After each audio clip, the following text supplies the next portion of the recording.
commercial construction coffee talk fans. Thanks for chiming in. For those of you who don't know me, my name is David Corson. I'm your host. I'm also the publisher and editor of Commercial Construction and Renovation magazine. Hope everybody's having a great week. Springtime. I'm in Atlanta. Trees are budding. We got the pollen coming in. If you have allergies, you're hacking. I know my kid, he's got the nasal thing going on and all that stuff. My grass is starting to turn green. Time to get the winter layer off. And I can see my neighbor's houses behind me. In about 3 weeks, all the leaves will be gone there. I won't be able to see anything. And anyway, I'm finishing my basement. I got my house up for sale. I got a couple offers. We're looking to build up on the lake. Bought a lot last year, and now I found a little bungalow. We just made an offer tonight. It is amazing, the housing market. I swear, you go out, you find a listing for a little house, and there's 20 people there that want to put a bid on. They're all over bidding. We looked at this house on Saturday. We got the disclosure, no termite inspection. The septic tank has been looked at since 2004. The water heater was from 2004. I'm looking at it, and I told my agent, I'm like, oh my God, I can't buy a house that doesn't have a termite. Everybody's going to get the disclosure, and no one's going to buy that house. She's like, oh no, they're overbidding for it. I'm like, oh my God, I would never buy a house without a termite inspection, especially in Georgia, up in the woods. Oh, it's crazy. I've never seen anything like the housing market. It is a seller's market, and hopefully it continues to go. And it's just crazy. So anyway, I hope everybody is hanging in there. For those of you that are still in winter, you got snow on the ground. Hey, spring's coming around. Down here in the South, we get a couple months of cold weather, but spring's coming in, and then I've got humidity and the heat. April, May, June, really nice, and then about the middle of June, the humidity switch goes on, and then it's time to get drenched in the ATL in the summer. So that's all I got to say. And I just drove by the lake, and it's full pool 1070, but soon they're going to start letting water out and feeding Florida, Georgia, and Tennessee to keep the farmers happy and keep everybody hydrated. So got a great episode tonight. Got a construction professional out of St. Louis, Missouri. His name is Mr. Chad Crowe. He's the VP of Ops of Midas Construction. Say hello, Chad. Hello, everybody. Welcome from St. Louis. And the reason why we had Chad on tonight is they actually have a really cool gig that they do with prefabricated construction with the hotels and the commercial properties that they build. And we wanted to talk about that. But Chad, we kind of do this in a 3-stage gig. You got to tell us your story. You can't leave any skeletons out because we can find them. So you got to tell us, where you grew up, you got any brothers and sisters, where you went to school, you played any sports, how you got into construction and where you're at today. Then we'll talk a little about, hey, because coming out of the pandemic, because you're construction, everybody kind of did it a little differently. We'll talk about the prefab, and then we'll close it out. Fair enough?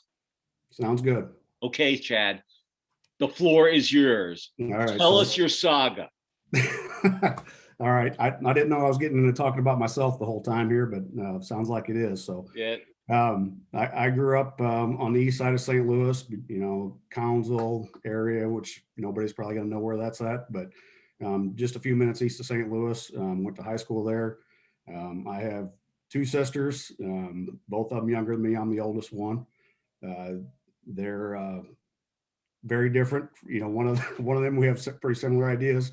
Other one not so much, I guess, sometimes. But anyway, graduated from Collinsville High School. Spent a lot of time doing construction when I was younger with family and building houses and all that.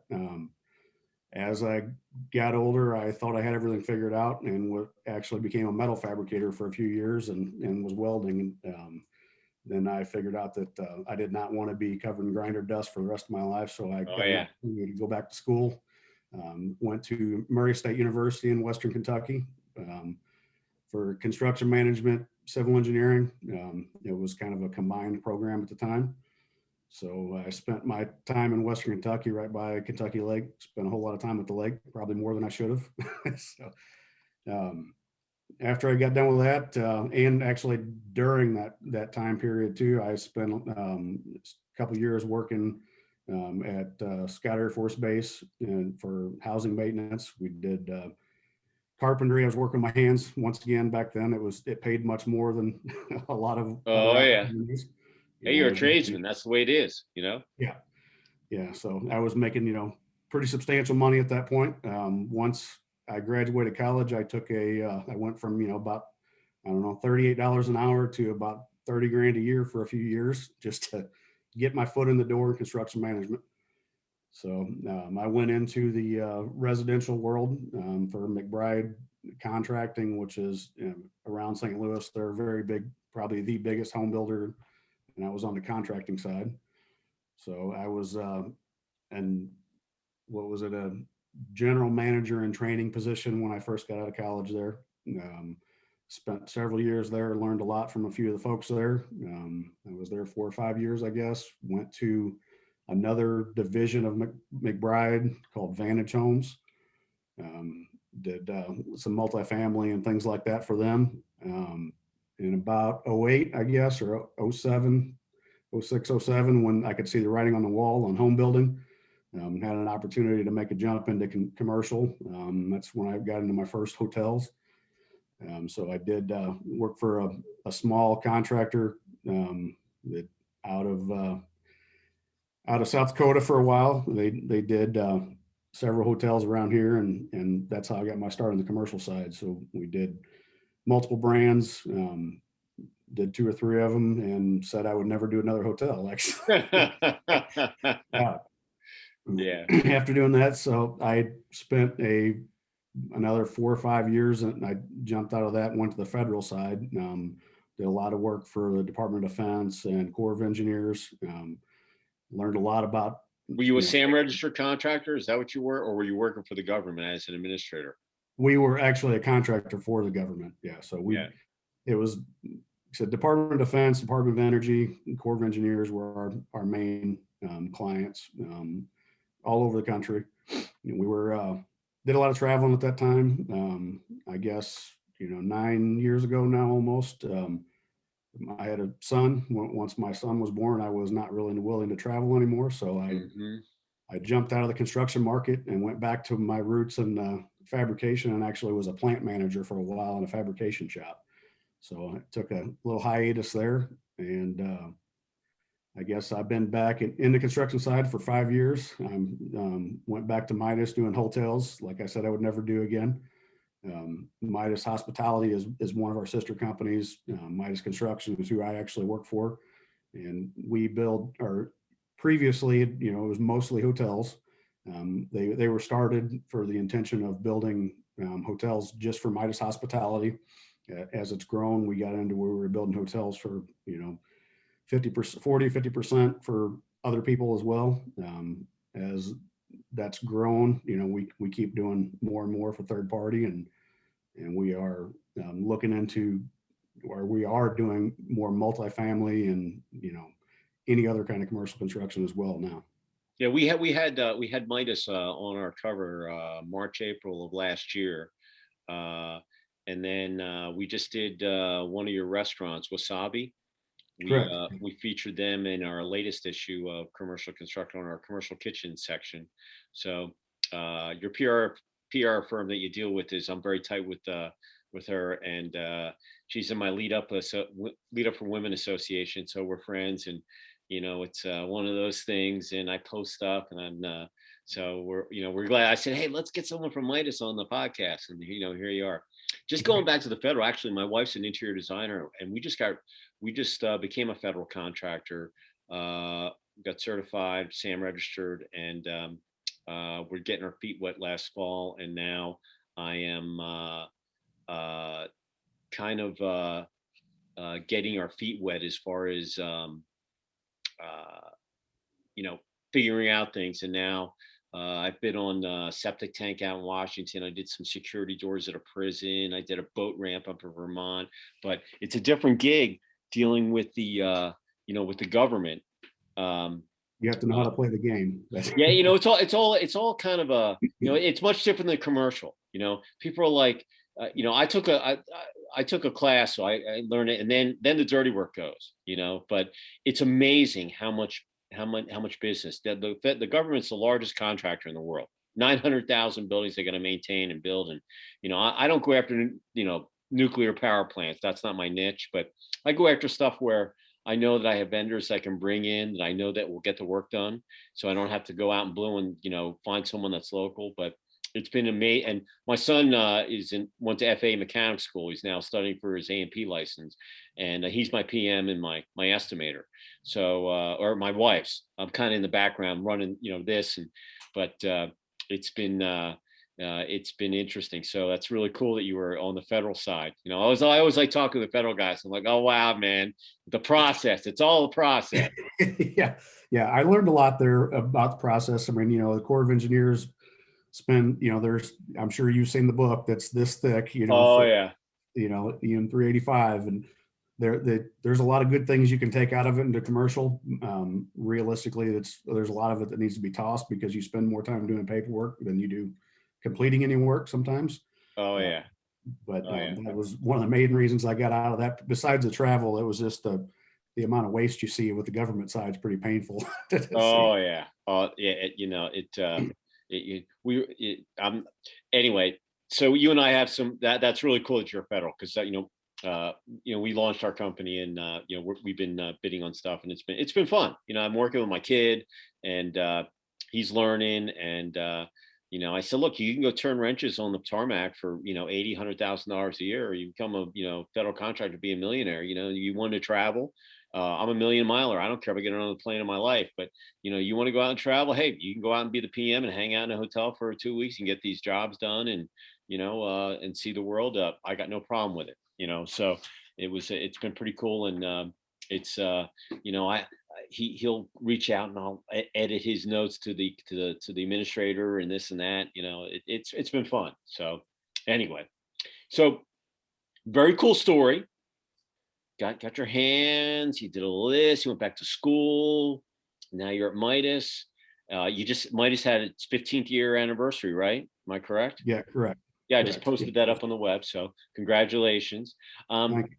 So let's talk about the pandemic. You know, every contractor kind of, you know, they all did it differently and so forth. And obviously hospitality, depending on what state you're in, you know, got a little hit harder than others. And some of the projects went forward, some were put on hold. How did you guys deal with just the overall impact of it, you know, over the Well, you last know, 10 months to a year? it helps a little bit that we have, there's positives and negatives, I guess, to the fact that we have the hospitality side that is tied to us, right? Because we know where their projects are, where they're at, and when they're really going to come out. The hospitality side took a really hard beating this year for sure. I mean, Oh yeah. it was substantial. You know, we had probably beyond the projects that we have on the books right now, there was we would have had 5 or 6 other ones that would have been going right about now that fell off because of, you know, the lending wasn't there for the hospitality market, and just the funds that weren't available. Basically what we did, we picked, you know, the number one project we wanted to do from Midas perspective anyway, and we went with that one. We also had multiple third-party projects that were still going, and we had, you know, the size of our projects helped us.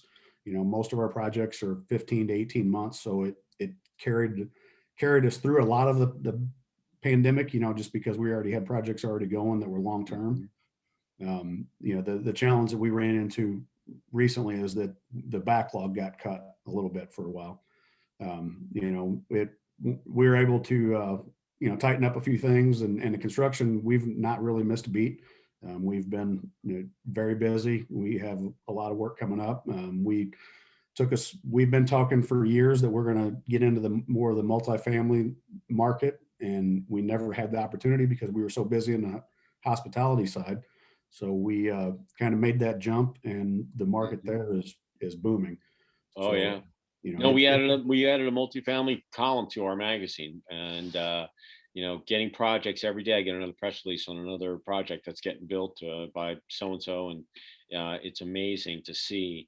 You know how technologically, did you guys stay? Did you stay at the office, or did you remote work, or? The construction side, we didn't, the hospitality side, they went very remote. The construction side, our project teams are kind of on the sites mostly. And then, we have some support in the office that went more remote. Construction, you just got to keep on rolling, right? And that was what Oh I yeah. kept telling every time something would come up. We're like, well, until they tell us we can't, we're going to keep doing it, and that's what we did. We just kept fighting through it. We definitely had some challenges, started doing a lot more Zoom calls and meetings, and I'm a old school in-person handshake kind of guy. So it's been a little tough on me, to tell you the truth. Oh yeah. But we've got through that.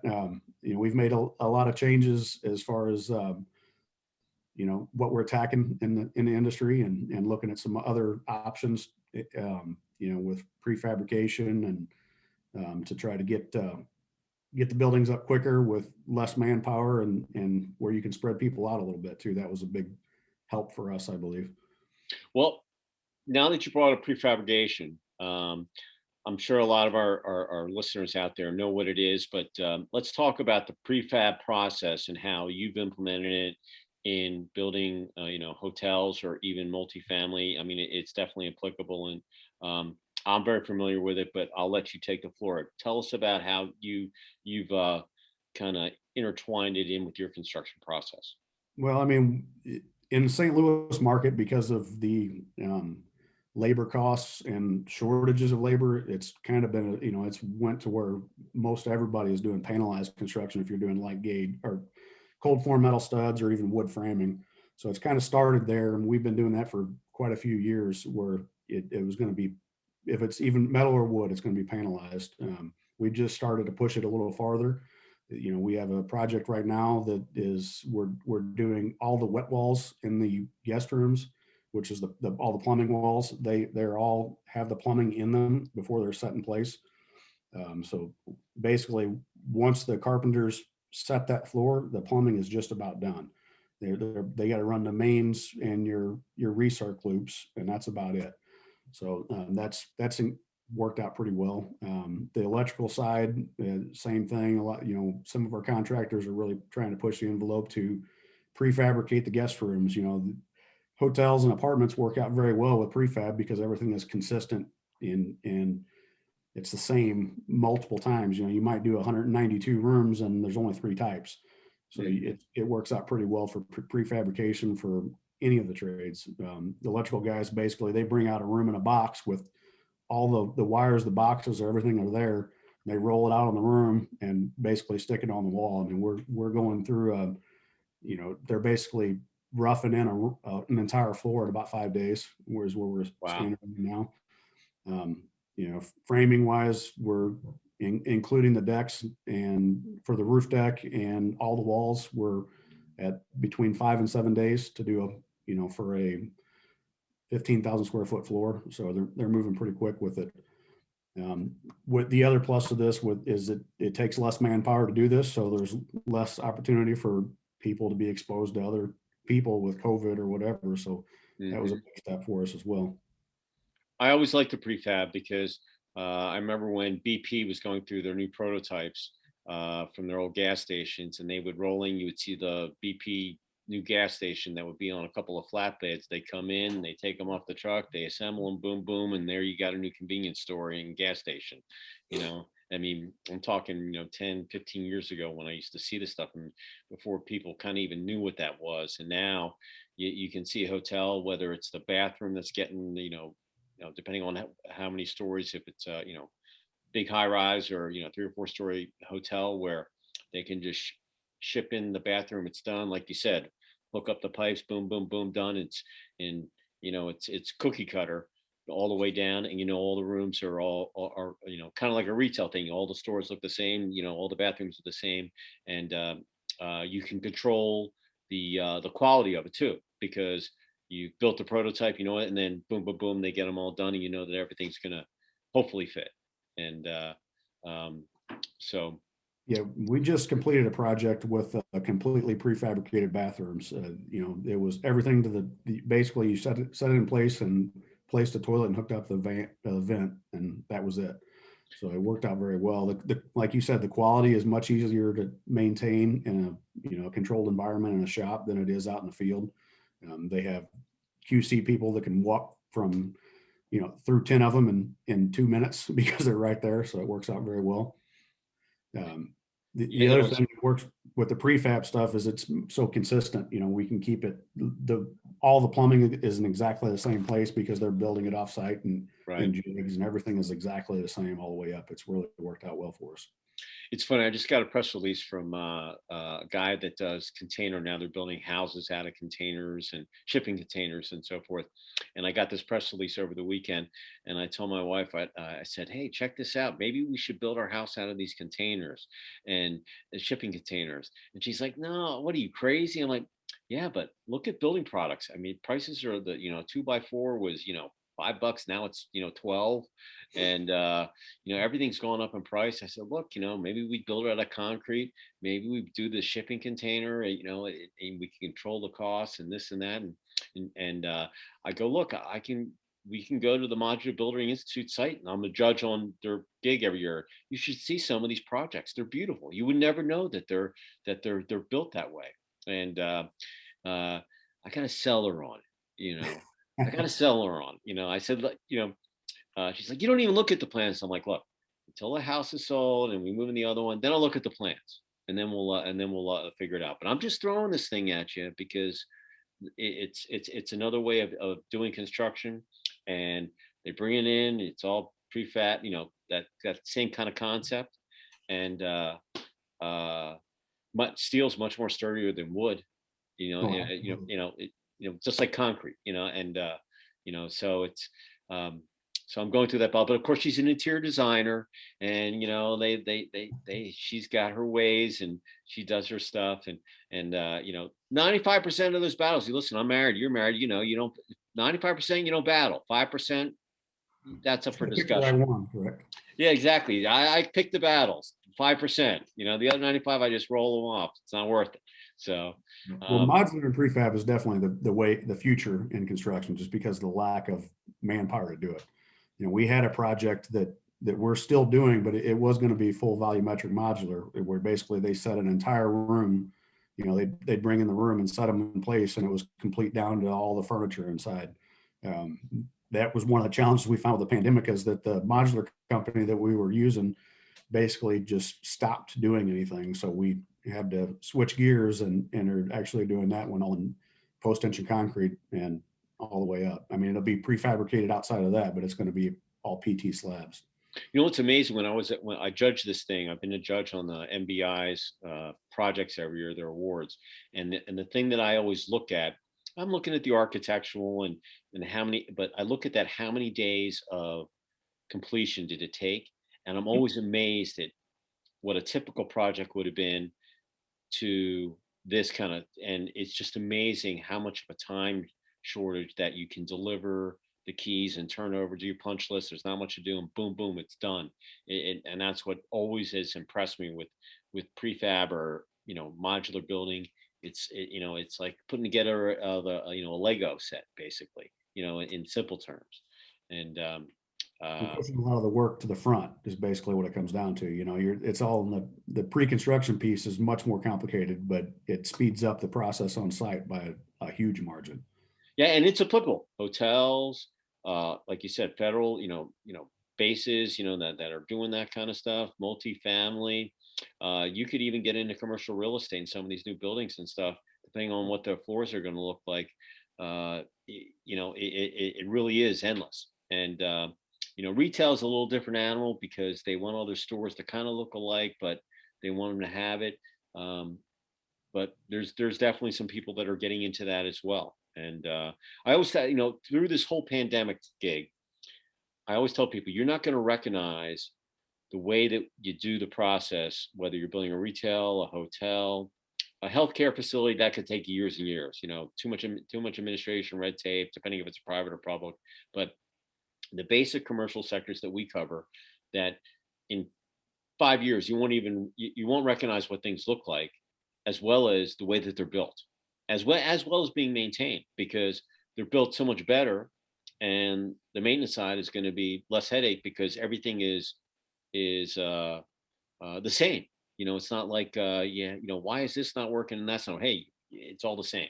So I think it's going to be an amazing thing. What you look back at 2020, when we get out to 2025, construction, you're still going to hammer and connect things and that kind of stuff, but it's going to look different. But the projects are still going to look really, really cool. So, Yeah, it's definitely changed. It's changed all of us, the businesses and and everybody individually, I think, quite a bit. So, and I'll tell you, all the contractors I talk to, they're all swamped. I mean, they're all booming. I mean, they're the biggest thing is they're worried about permitting, getting their permits done. There might be a backlog there, as well as finding subs to get stuff done.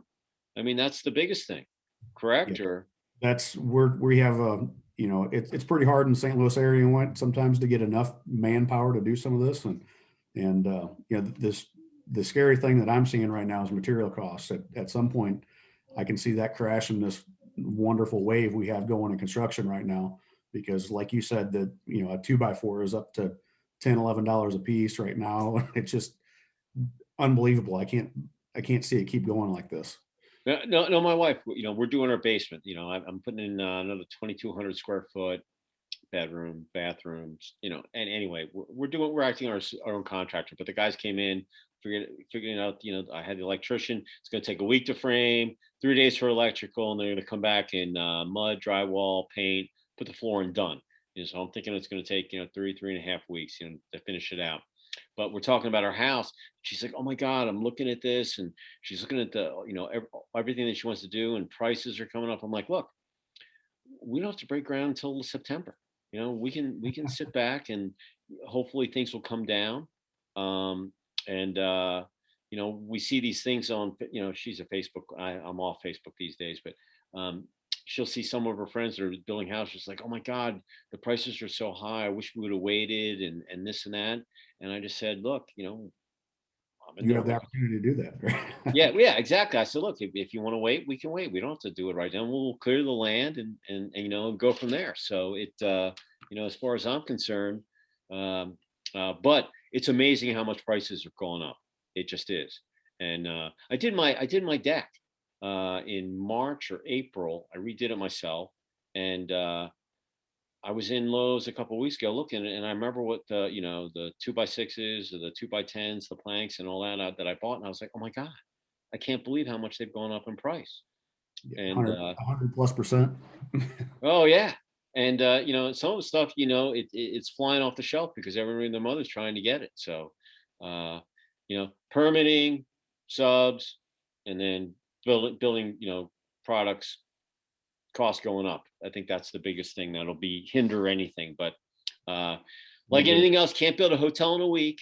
Maybe a kiosk, but not a hotel, not a retail store, not a big box, not a healthcare facility, not a multifamily, and and the restaurant guys, they're not even building a dining room. It's all drive-through. That's all it is. They, let's put the drive. Let's not even worry about, I had a guy on my podcast. He was with the restaurant.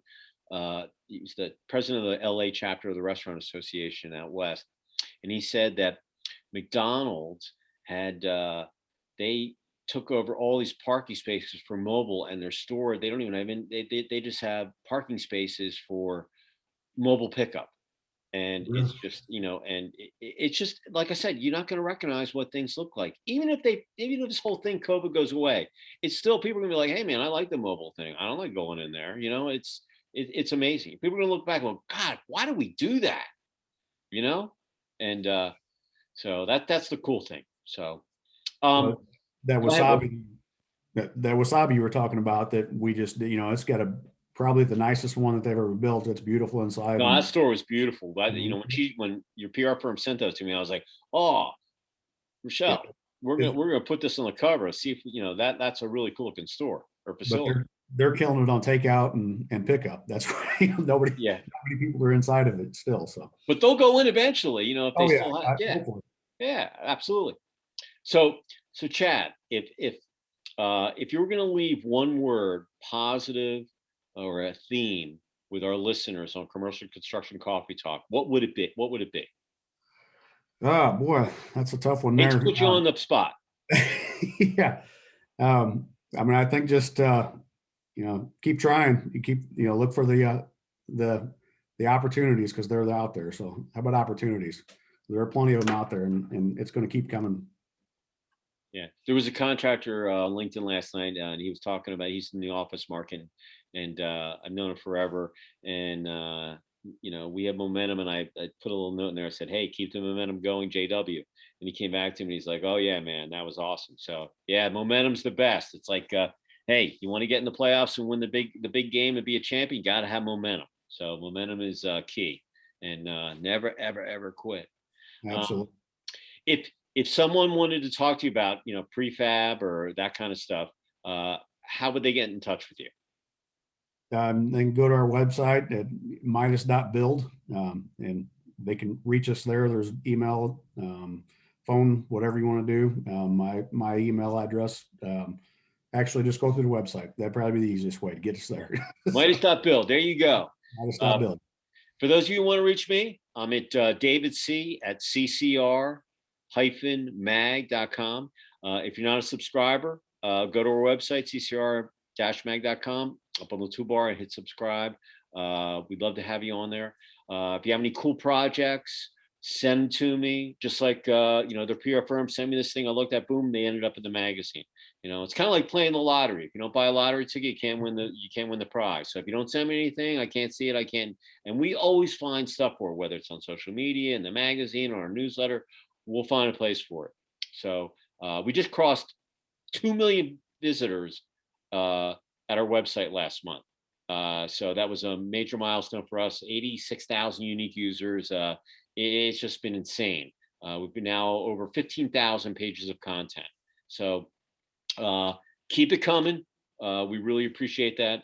And like I said, send it to me because we're always looking.